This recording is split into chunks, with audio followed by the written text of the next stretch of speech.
Deuxième exemple concernant l'appropriation intellectuelle, cette fois-ci littéraire. Ésope. Alors certains d'entre nous ont eu la chance d'entendre parler d'Ésope, mais on l'a toujours imaginé européen, grec, alors qu'Ésope était africain, également issu du fabuleux royaume de Kémet. Quelles que soient les fables d'Ésope que l'on prenne et que l'on compare aux fables de Jean de La Fontaine, elles sont similaires. C'est-à-dire que la trame de l'histoire est identique. La plupart du temps, les personnages sont identiques. Et surtout, la conclusion, qu'on appelle morale, est la même à chaque fois.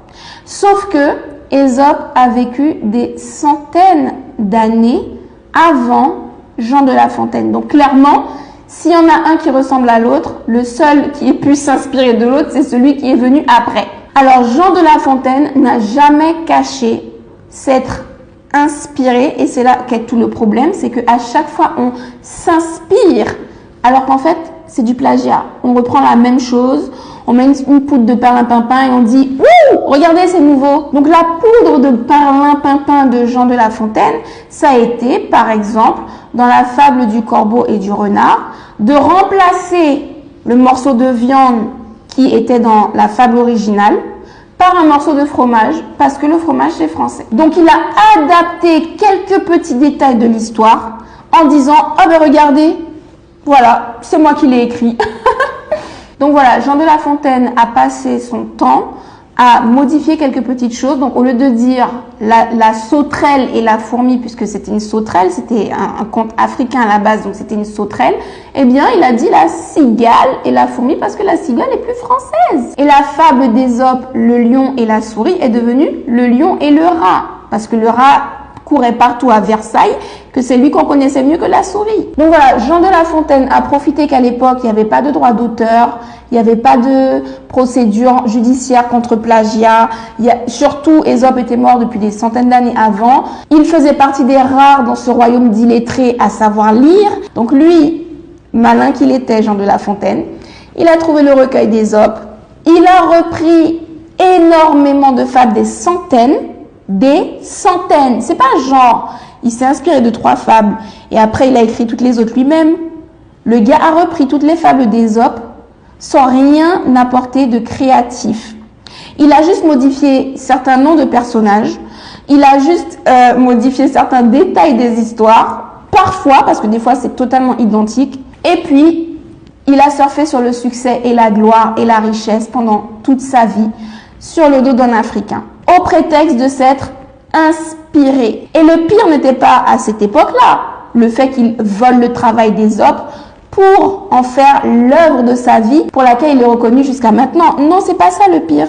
Le pire, c'est qu'encore une fois, au moment de la colonisation et de l'effacement de l'intelligence africaine, on a totalement occulté que Ésope était africain. Là, c'est trop proche dans le temps, on se rappelle encore d'Ésope, on ne peut pas effacer Ésope. On va effacer l'origine d'Ésope et on va en faire un grec. L'histoire d'Ésope, c'est celle d'un érudit du royaume de Kémet, je le rappelle, situé en Afrique. Et cet érudit, toujours très assoiffé de connaissances, est parti en voyage en Asie, en Orient.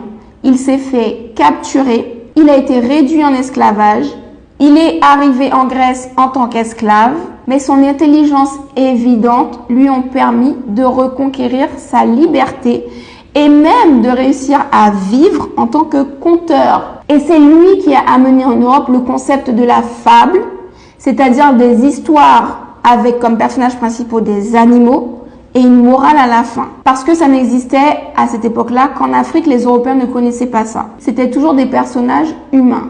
Donc Ésope est devenu extrêmement célèbre en Grèce et respecté grâce à ces histoires qui étaient totalement inédites et que tout le monde voulait écouter. Et beaucoup de Grecs étaient prêts à payer justement pour écouter ces histoires, ce qui a permis à Ésope d'en vivre. Par la suite, ces fables ont été mises à l'écrit et ces écrits ont survécu, toujours grâce à leur succès, jusqu'à l'époque de Jean de La Fontaine, qui s'est pas gêné pour piocher dedans. Ce qui est très drôle, c'est qu'Ésope est décrit par ses contemporains grecs comme ayant la couleur du charbon, les cheveux enroulés comme la laine des moutons, avec un nez très large, mais certains réfutent, sont dans le déni comme d'habitude, sur le fait que les hommes étaient clairement africains.